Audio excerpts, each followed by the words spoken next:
Welcome to Spotlight. I'm Bruce Gulland. And I'm Liz Wade. Spotlight uses a special English method of broadcasting. It is easier for people to understand, no matter where in the world they live.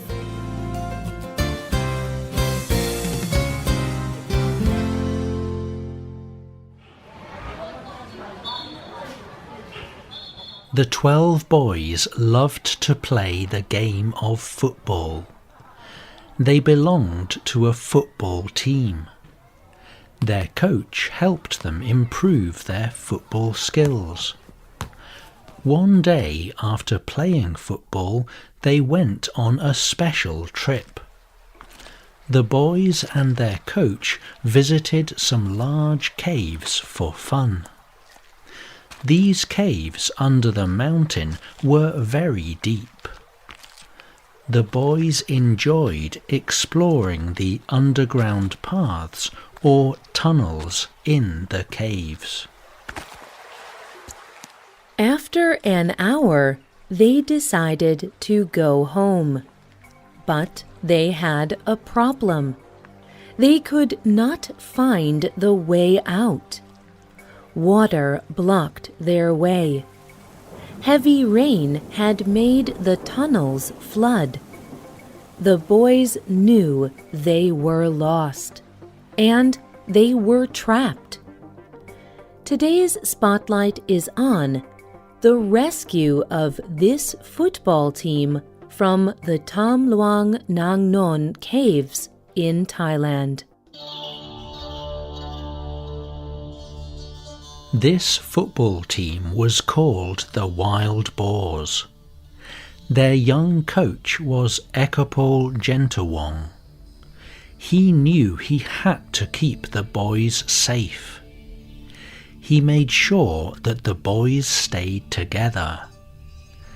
To keep them safe, he led them away from the floods. But this brought them deeper and deeper into the cave. They stopped when they found dry, high ground.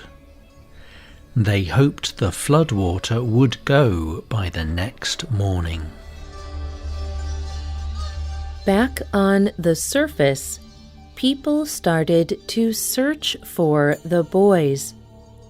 A search group found their football equipment by the caves. The police started a major search effort. They found handprints and footprints in the caves, but they did not find the boys. The rain was very heavy. The police could see that the caves had flooded. The boys and their coach had a torch or flashlight. From its light, they saw that the floodwater was still there. They hoped that someone would come and rescue them. The boys got very tired.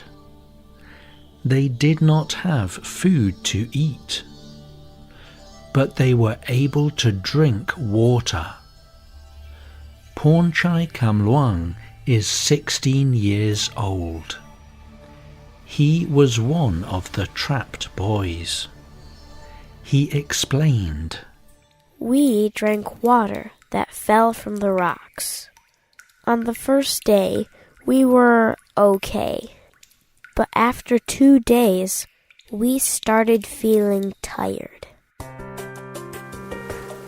As days passed, the rain kept falling, and the water kept rising. More people joined the rescue effort. Thai Navy divers started to explore the flooded caves. Experts started to pump water out of the caves.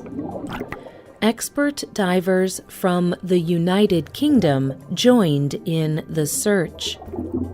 The divers said that the water was so dirty that it was like swimming through coffee. More days passed. The Prime Minister of Thailand visited the cave. He did not want anyone to give up hope of finding the boys alive. The large rescue team worked hard. 90 divers set up a base 700 meters into the cave. They brought in hundreds of tanks of oxygen. The boys had been in the cave for 10 days.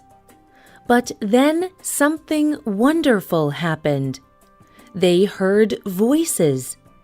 2 divers from the United Kingdom appeared out of the water.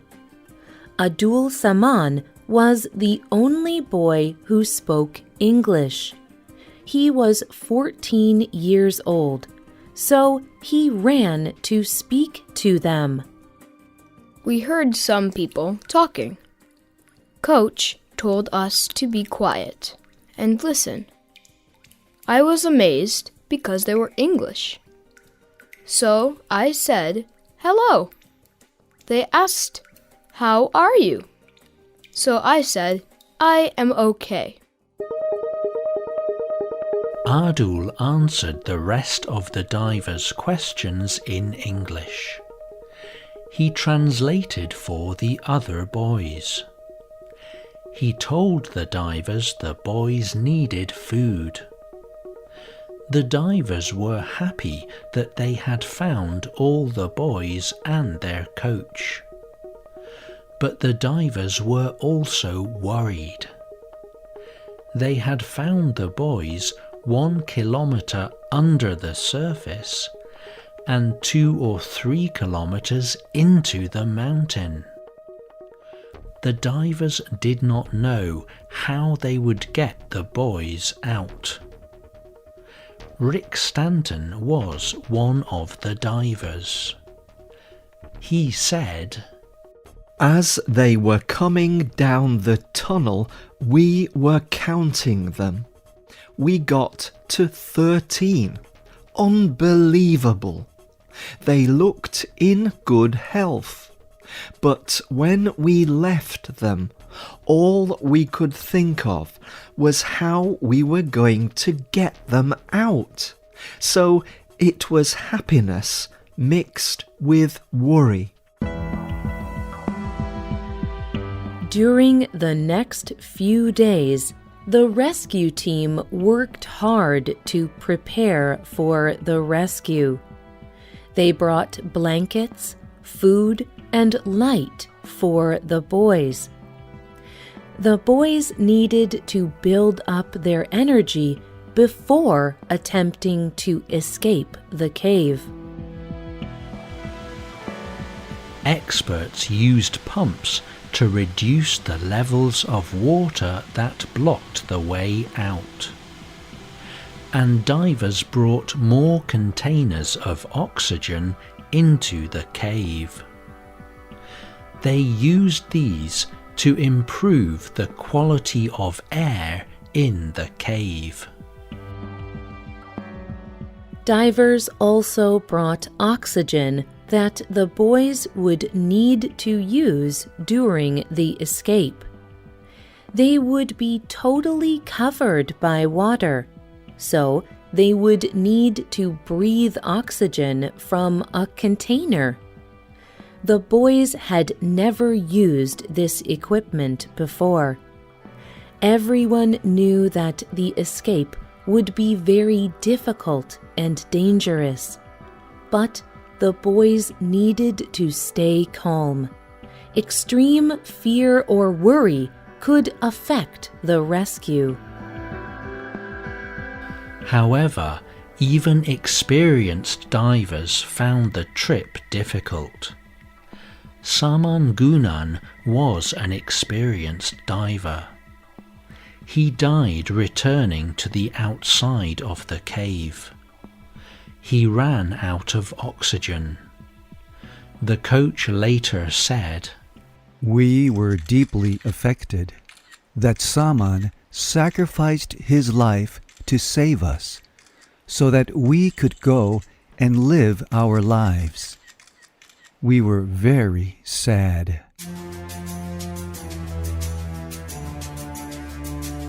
The authorities in charge of the rescue discovered that the rain was going to get much worse. They only had a few days to rescue the boys, so they started the escape. No one had ever done anything like this before. They were successful. Over 3 days, all 13 members of the wild boars team were rescued. They had to travel through dark, narrow, underwater tunnels. Each boy travelled through the flooded tunnels with a diver. And everyone cheered as each boy came out of the cave. The boys had spent 17 days underground. They were happy to be safe. They had learned a lot. One boy said that the experience taught him to value his life. But one of their teachers saw something for everyone to learn from the experience. Many people called Padule a hero because he could speak English and translate for his rescuers. Padule's teacher told the BBC, "You never know when you will need English."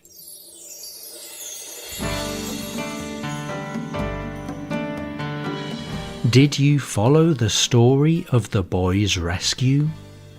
Have you ever used your English in an unusual situation?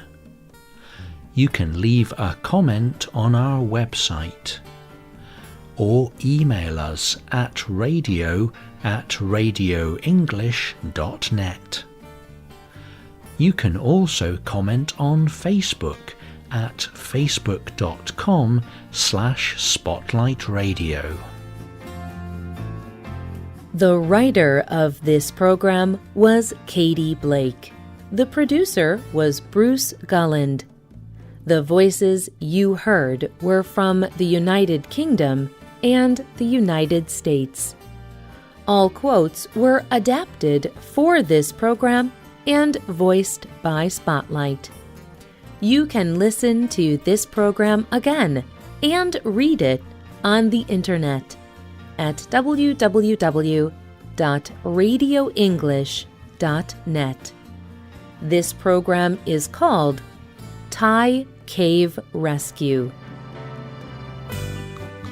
Visit our website to download our free official app for Android or Apple devices. We hope you can join us again for the next Spotlight program. Goodbye.